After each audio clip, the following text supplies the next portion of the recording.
जैसा कि biogas unit आपने देखा है, आप जाके बायोमास कुक स्टोव देखेंगे।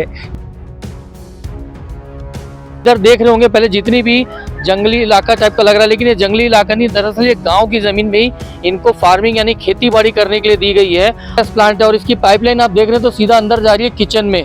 मतलब ये एलपीजी के बिना गैस प्लांट से अपना खाना बनाते हैं। उल्लेख देश के प्रधानमंत्री नरेंद्र मोदी ने अपने मन की बात में की थी। और एक है एनर्जी सेविंग कंपोनेंट, एक है इनकम अर्निंग कंपोनेंट।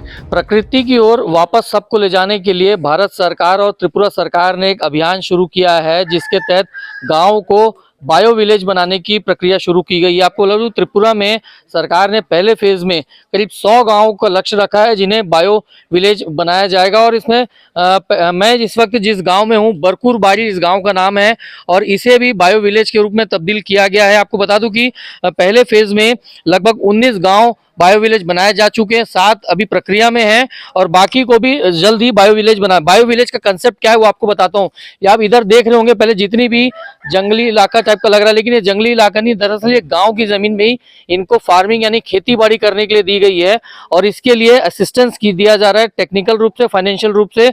और यहाँ पे पूरी ग्रामीण परिवेश में यानी बेसिकली ये यहाँ के जो ट्राइबल्स हैं, आदिवासी हैं, उन्हीं को प्रशिक्षण दिया जाता है ताकि बिना फर्टिलाइजर्स केमिकल्स के यूज किए वो जैव तरीके से खेती बाड़ी कर सकें। और इसका एक और आपको उदाहरण बताता हूं कि किस तरीके से प्रमोट किया जा रहा है। इनको एक तो गैस प्लांट उपलब्ध कराया गया है। ये गोबर गैस प्लांट है और इसकी पाइपलाइन आप देख रहे हैं तो सीधा अंदर जा रही है किचन में। मतलब ये एलपीजी के बिना गैस प्लांट से अपना खाना बनाते हैं। और इसके अलावा आपको बता दूं कि यहाँ पर इनको पिगरी बना के दिया गया है, यानी सुअर पालन के लिए, और वो भी हाइजीन तरीके से।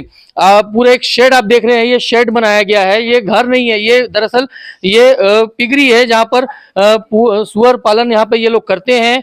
और इसी से इनकी राजस्व बढ़ रहा है, रेवेन्यू बढ़ती है घर गांव वालों का। और यहाँ पर हमारे साथ जॉइंट डायरेक्टर साहब भी मौजूद हैं, उनसे बातचीत करते हैं। सर पहले आपका परिचय दे देंगे।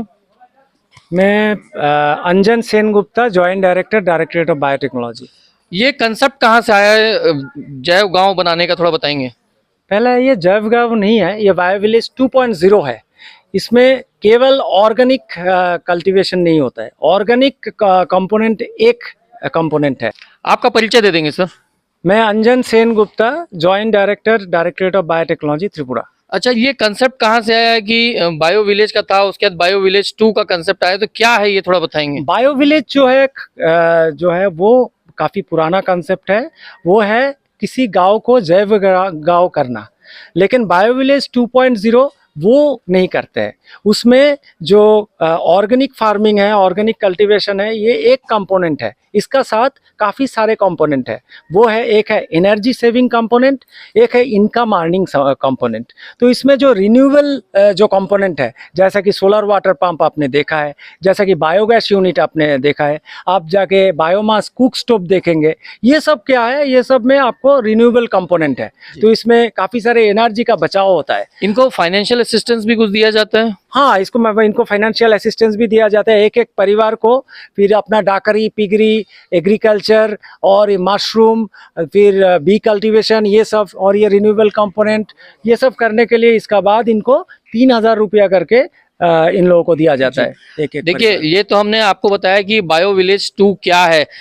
अब आपको बता दें कि हम इस गांव में क्यों आए हैं। दरअसल ये वही गांव है जिसका उल्लेख देश के प्रधानमंत्री नरेंद्र मोदी ने अपने मन की बात में की थी और यहाँ के ग्रामीणों को बुलाकर उनसे चर्चा भी की थी। हमारे साथ यहाँ पे ग्रामीण मौजूद हैं जो विलेजर्स है, जो गए थे, बताए बेनिफिशरीज हैं आप लोग। हाँ, प्रधानमंत्री नरेंद्र मोदी ने आपके गाँव की बात भी करी है, उल्लेख भी किया, आपसे बातचीत भी की थी उन्होंने।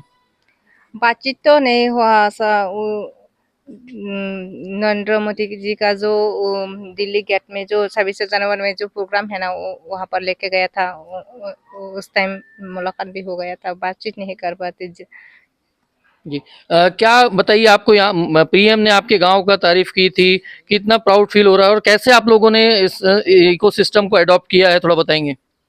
सिस्टम हम लोगों को बायो विलेज से जो सार लोग है ना, बायो टेक्नोलॉजी के सार लोग, उन लोगों ने हम लोग को बायो विलेज बनाया था, 40 बेनिफिशियरी बनाया था उन लोग। इसके बाद हम लोग को बहुत कुछ दिया था। आगे हम लोग को बिजनेस करने से बहुत अच्छे से चल रहे थे, अभी भी अच्छा हो गया था। जी। तो देखिए ये बेनिफिशरीज हैं, तो लैंग्वेज प्रॉब्लम है इसलिए ज़्यादा गांव के लोग बात नहीं कर पाते क्योंकि लोकल लैंग्वेज यहाँ बोली जाती है। कुल मिलाकर ये है कि एक कंसेप्ट है बायो विलेज का, उसको अपग्रेड करते हुए बायो विलेज 2 लाया गया, जिसमें न सिर्फ उनको फाइनेंशियल असिस्टेंस उपलब्ध कराना है बल्कि उनको एक प्रकार से रोजगार देते हुए आने वाले भविष्य के लिए भी उनको तैयार करना है। और गवर्नमेंट ऑफ त्रिपुरा ने इसे एक प्रोजेक्ट के तौर पर लिया है और पहले फेज में जैसे मैंने पहले बताया कि लगभग 100 विलेज का टारगेट है। तो ये कहा जा सकता है कि आने वाले समय में जितने भी गांव हैं, न सिर्फ त्रिपुरा के बल्कि जिस प्रकार से गवर्नमेंट ऑफ इंडिया भी, प्रधानमंत्री नरेंद्र मोदी ने भी इस गांव की तारीफ की थी, इस कंसेप्ट की तारीफ की थी, तो देश भर में इस कंसेप्ट को लागू किया जा सकता है। यहाँ IBC 24 के यूट्यूब चैनल के लिए त्रिपुरा से मैं स्टार जैन।